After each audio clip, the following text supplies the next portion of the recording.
নমস্কার। রম্য গল্পমালায় সকল শ্রোতা বন্ধুদের জানাই স্বাগত। আপনাদের সাথে আমি রম্য মাইতি। আজ শোনাতে চলেছি গ্রিক রূপকথার একটি গল্প, মিডাসের মজার কাহিনী, রাজার বাগান। অনুবাদে বিপ্লব মজুমদার, অঙ্কনে দোলা ও পল্লব, গল্প পাঠে আমি রম্য মাইতি।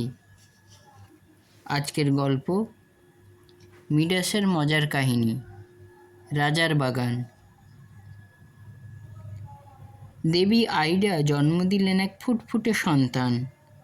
কি চমৎকার তাঁকে দেখতে! নরম ফুলো ফুলো হাত পা, গুলুগুলু গাল, দুধে আলতা গায়ের রং। শুধু কি তাই, টিকোলো নাক, বেদানার মতন লাল ঠোঁট, আর এক মাথা ভর্তি কোঁকড়ানো সোনালি চুল। নীল চোখ দুটিতে খেলা করছে বুঝি ঝলমলে সূর্যালোক। দেবী ছেলের নাম রাখলেন মিডাস। ছেলেকে একসময় ঘুম পাড়িয়ে শুইয়ে দিলেন দোলনায়। দক্ষিণা বাতাসে দুলতে থাকে সেটি। পরম নিশ্চিন্তে মা চলে যান তাঁর কাজে। খানিক পরে ফিরে এসে দেখেন, ওমা, এ কি সাংঘাতিক কাণ্ড! ছেলে তো অকাতরে ঘুমোচ্ছে, কিন্তু দলে দলে পিঁপড়ে ছুটে যাচ্ছে তাঁর দিকে। পিঁপড়েগুলো দোলনার চারপাশময়। ভয়ে ছ্যাঁত করে উঠল মায়ের বুক। কামড়াচ্ছে নাকি আমার সোনার টুকরো সন্তানকে? কিন্তু তাহলে তো সে এমন নিশ্চিন্তে ঘুমোতে পারতো না। ব্যাপারখানা কি? ভালো করে লক্ষ্য করে দেখলেন দেবী আইডা। আরে, এ তো আজব কাণ্ড! সারিবদ্ধ পিঁপড়েগুলি একে একে মুখে করে খাবার নিয়ে গিয়ে তার ঘুমিয়ে থাকা শিশুর মুখের মধ্যে রেখে দিচ্ছে। দেবী আর দেরি করলেন না। ছেলেকে নিয়ে সোজা ছুটলেন দেবতার মন্দিরে। প্রার্থনা জানালেন ছেলের ভবিষ্যৎ গণনার জন্য। খানিক পর দৈববাণী হলো, এই শিশু একদিন অপার ঐশ্বর্যের মালিক হবে। শুধু তাই নয়, সঙ্গীতের দারুণ নাম করবে সে। তবে জীবনে বহু অদ্ভুত ঘটনা ঘটবে তার। খুশি মনে প্রাসাদে ফিরে এলেন দেবী। ছেলের ভাগ্য গণনার কথা জানালেন তাঁর পিতাকে। পিতা ছেলের ভাগ্য জেনে দারুণ আনন্দিত হলেন। মিডাসের পিতা একজন স্যাটার। শিশু মিডাস একটু বড় হলে তাঁর পিতামাতা তাঁকে বিখ্যাত সঙ্গীতজ্ঞ অরফিউসের কাছে পাঠালেন সঙ্গীত শিক্ষার জন্য। কিছুদিনের মধ্যেই দেবতার ভবিষ্যৎবাণী সফল হতে লাগলো। সঙ্গীতে তাঁর অসাধারণ প্রতিভার কথা মানুষের মুখে মুখে দূর দূরান্তে ছড়িয়ে পড়ল। সময়ের নিয়ম মেনে মিডাস একদিন বড় হন। শুভদিনে তাঁর রাজ্যাভিষেক হয়। রাজা মিডাসের রাজকার্য পরিচালনায় দক্ষতা বৃদ্ধির সাথে সাথে নাম যশও বাড়তে থাকে। একসময় রাজার ইচ্ছা হয় ফুলের বাগান করার। যেমন ইচ্ছা তেমন কাজ। কয়েকদিনের মধ্যেই রাজাজ্ঞা অনুযায়ী এক বিশাল ফুলের বাগান তৈরি করা হলো। কিছুদিনের মধ্যে বাগানে ভরে উঠল হাজার হাজার রং বেরঙের ফুল। ক্রমে ক্রমে বাগানখানি হয়ে উঠল রাজা মিডাসের নয়নের মণি। সকাল বিকাল বাগানে যাওয়া চাই। স্বাভাবিকভাবে এমন প্রিয় বাগানের প্রতি রাজার কঠোর নির্দেশ ছিল, কেউ যেন তাঁর অনুমতি ছাড়া বাগানে প্রবেশ না করে, একমাত্র মালিরা ছাড়া। প্রধান মালিকে তিনি মাঝে মধ্যেই মনে করিয়ে দিতেন সে কথা। ডায়োনিসাস নামে এক খুবই উচ্ছৃঙ্খল দেবতা আছেন, যাঁর অনুচরদের দেখতে যেমন অদ্ভুত তেমনি বেপরোয়া তাদের আচার আচরণ। দিবারাত্র তারা পাহাড়ে জঙ্গলে ঘুরে বেড়ায়, হৈ হৈ করে আনন্দোৎসব করে, পশু দেখলেই হত্যা করে বনভোজন করে, আবার যখন তখন লোকালয়ে চলে আসে, বিরাট গণ্ডগোল বাধায়। নানা রকম উত্তেজক দ্রব্য খেয়ে তারা উন্মাদের মতন ব্যবহার করে। সে সময় তারা যে কী করছে হিতাহিত জ্ঞান থাকে না তাদের। দেবতা ডায়োনিসাসের দলের ভক্তদের বলা হতো মিনাড ও স্যাটার। মিনাররা হলো দেবতা, নারী ভক্তের দল। স্যাটাররা পুরুষ হলেও স্বাভাবিক পুরুষ মানুষদের মতো দেখতে নয় তাদের।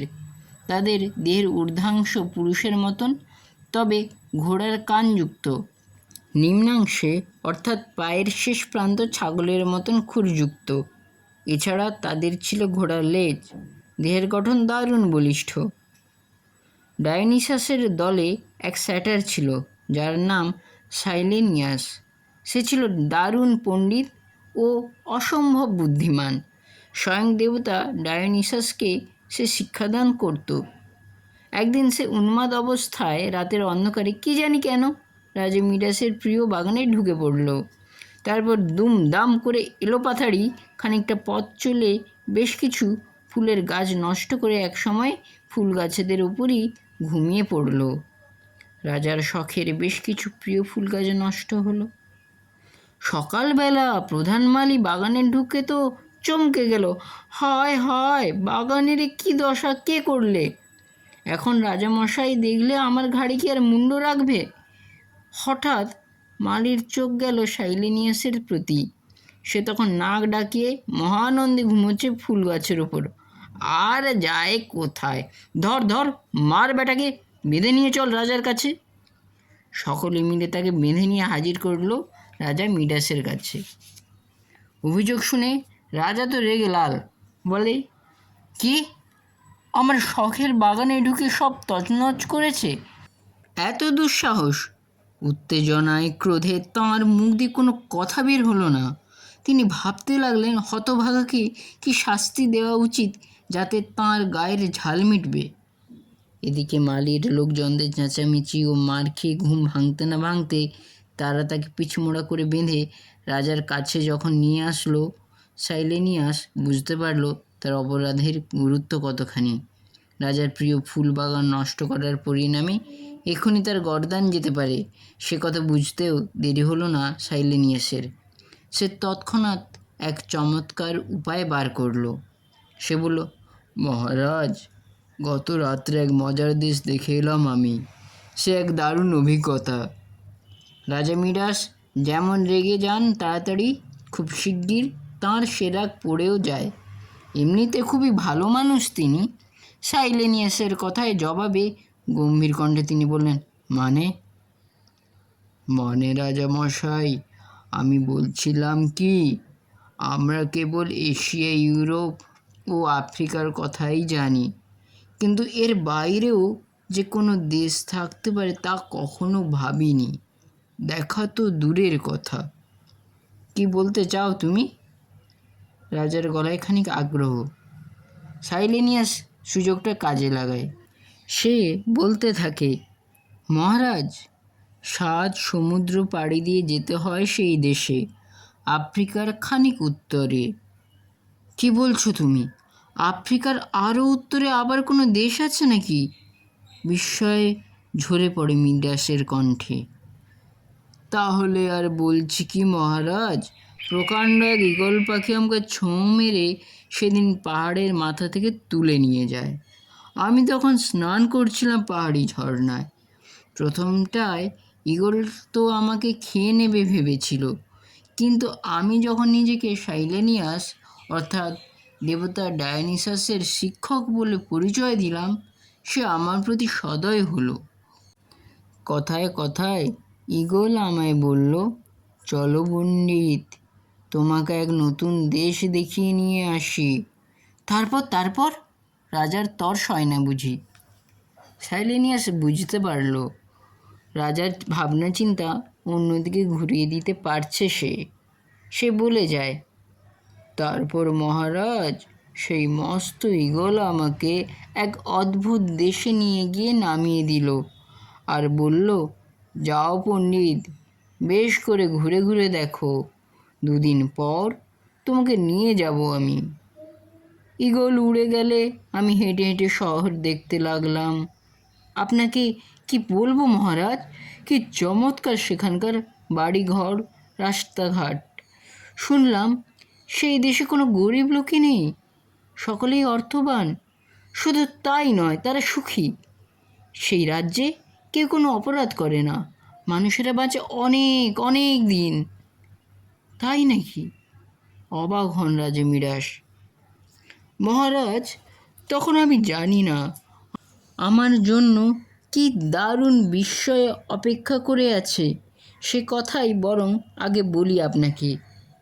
সাইলেনিয়াস বলতে লাগলো, মহারাজ, শহর ঘুরতে ঘুরতে আমার খেয়াল হলো শহরের মাঝ বরাবর দুটো নদী ধীর স্থিরভাবে বয়ে চলেছে, আর নদী দুটির পাড় বরাবর সারি সারি অদ্ভুত এক প্রকার ফলের গাছ। আমি একজনকে জিজ্ঞাসা করলাম, এগুলো কি ফল? উত্তরে লোকটি আমাকে বলল, তুমি এক কাজ করো, সেতু ধরে ওই পাড়ে যাও, কোনো একটা গাছের ফল পেড়ে খাও, তারপর ফিরে এসে পাহাড়ের কোনো গাছ থেকে আর একটা ফল খেয়ে দেখো কেমন লাগে। কি করলে তুমি? কৌতূহলী রাজা জানতে চান। মহারাজ, প্রথমটা ইতস্তত করছিলাম, তারপরে সাহস ভরে এগিয়ে গেলাম অপর পাড়ে। তারপর গাছে ঝুলে থাকা অসংখ্য হলুদ রঙের ফলগুলির মধ্য থেকে একটি পেড়ে খানিকটা খেলাম। বেশ সুমিষ্ট ফল, অনেকটা আপেলের মতন।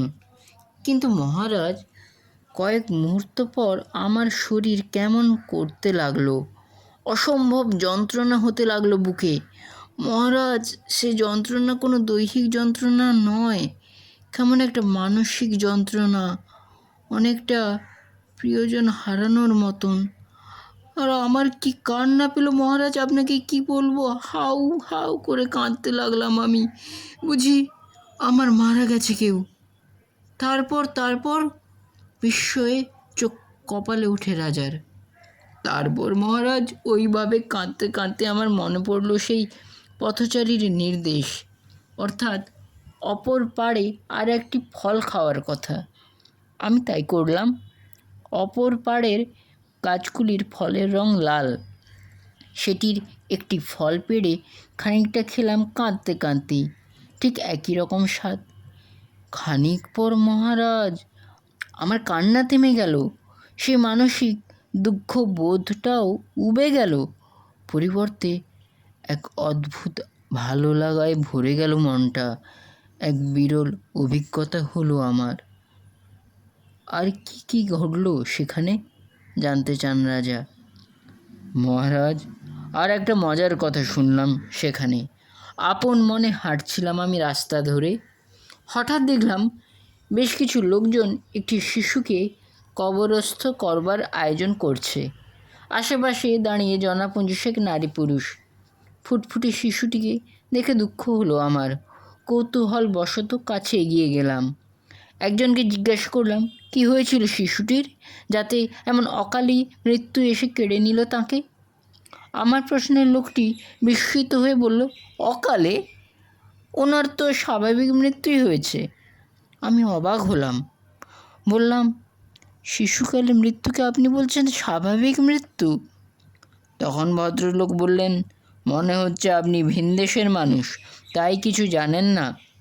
আমাদের এখানে মানুষ জন্মায় বুড়ো হয়ে, ক্রমে ক্রমে সে যুবক হয়, তারপর কিশোর, একসময় শিশু, অবশেষে মারা যায় সে। বলো কি? চেঁচিয়ে উঠলেন রাজা মিরাস। হ্যাঁ মহারাজ, ওইসব শুনে আমার অবস্থা আপনার মতন হয়েছিল, বলল সাইলেনিয়াস। আরও আশ্চর্যের কথা শুনবেন? বলো বলো, আরও কি অদ্ভুত জিনিস দেখলে ওখানে? মহারাজ, আমি শুনলাম ওদের দেশে এক পাহাড়ের ওপর দুখানি ঝর্ণা আছে, যার একটির জল পান করলে অনন্ত যৌবন লাভ করা যায়, অপরটির জল পান করলে ঘটে ইচ্ছা মৃত্যু। যখন দীর্ঘকাল যাবৎ যুবক যুবতী থেকে থেকে মানুষের ঘেন্না ধরে যায়, তখন নাকি অনেকে সেই ঝর্ণার জল পান করে ইচ্ছা মৃত্যু বরণ করে নেয়। চমৎকার, বললেন রাজা মিডাস। একবার ওখানে যাওয়া যায় না? মহারাজ, আমি একবার সেই ঈগলকে অনুরোধ করে দেখি সে কি বলে, জবাব দিল সাইলেনিয়াস। রাজার প্রধান মালি এতক্ষণ তাঁর লোকজন নিয়ে পাশে দাঁড়িয়েছিল। সে দেখল বাগানের কথা রাজা ভুলে গেছেন, বরং এই অপরাধীকে অন্য চোখে দেখছেন। এরপর রাজা বাগানে গিয়ে হয়তো তাকেই বকাঝকা শুরু করবেন। ব্যাপারটা এখানেই মিটিয়ে নেওয়া ভালো। এই মনে করে সে বলে উঠল, মহারাজ অনুমতি দেন তো একটা কথা বলি। রাজা মিরাস মালির দিকে চেয়ে বলল, তুমি আবার কি বলতে চাও? মালি কান চুলকে মাথা চুলকে বলল, মহারাজ ওনার বেড়াতে যাবার সঙ্গে বাগান নষ্ট করার কি সম্পর্ক? ব্যাপারটা তো পরিষ্কার হলো না হুজুর। মালির কথায় রাজার বুঝি সংবিত ফিরে এলো, তাই তো? তিনি অর্থপূর্ণ দৃষ্টিতে সাইলেনিয়াসের দিকে চাইলেন।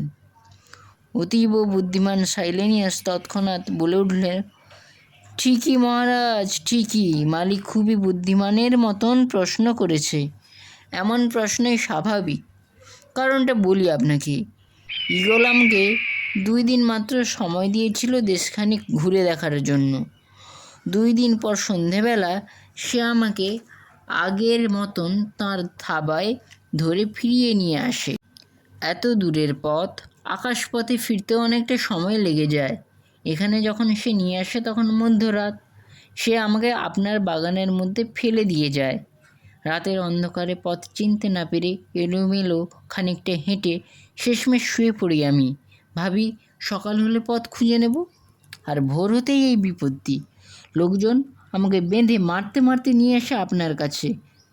না হলে মহারাজ আমার ঘাড়ে কি 10টা মাথা যে আপনার বাগান নষ্ট করব আমি জেনে শুনে? তাহলে এই ব্যাপার। ঠিক আছে, তুমি এখন যাও আমার অতিথিশালায়, বিশ্রাম করো কয়েকদিন, বললেন রাজা মিডাস। আর হ্যাঁ, আমার ওই দেশে বেড়াতে যাবার ব্যাপারটা মাথায় রেখো। সে আর বলতে মহারাজ। হেসে প্রণাম জানিয়ে অতিথিশালার দিকে এগিয়ে যায় সাইলেনিয়াস। মনে মনে ভাবে, যাক বাব্বা, এবারকার মতো বেঁচে গেলাম। হপ্তার দিনেক ধরে রাজকীয় খানাপিনা চলল তার। তারপর এক সময় এসব বিরক্ত জন্মালো তার। ঘুরে ঘুরে বেড়ানো তার নেশা। প্রাসাদে বদ্ধ হয়ে কদিন ভালো লাগে থাকতে। তাই এক সময় রাজার কাছে গিয়ে সাইলেনিয়াস বলে, মহারাজ আজ্ঞা করুন, এবার আসি। সে কি কথা? এই তো এলে সেদিনই, এক্ষুনি যাবে যাবে করছো। আর কটা দিন থাকো, তারপর না হয় যেও, বললেন রাজা।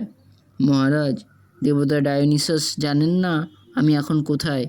গত 7-8 দিন যাবৎ আমি বেপাত্তা, কেবল এটুকুই জানেন তিনি। এবার ফিরে যাওয়া উচিত, কথা দিচ্ছি আবার দেখা হবে আমাদের। ঠিক আছে, তোমার ইচ্ছাই পূর্ণ হোক। এই কে আছিস তোরা? গতি থেকে এগিয়ে দিয়ে যা। কেমন লাগলো আজকের এই গল্প? কমেন্ট বক্সে অবশ্যই লিখে জানান। গল্পটি ভালো লাগলে লাইক এবং শেয়ার করতে ভুলবেন না। পরবর্তীকালে নিত্য নতুন নানা স্বাদের গল্প শুনতে এখনই আমার চ্যানেলটি সাবস্ক্রাইব করে আমার পাশে থাকুন। ধন্যবাদ।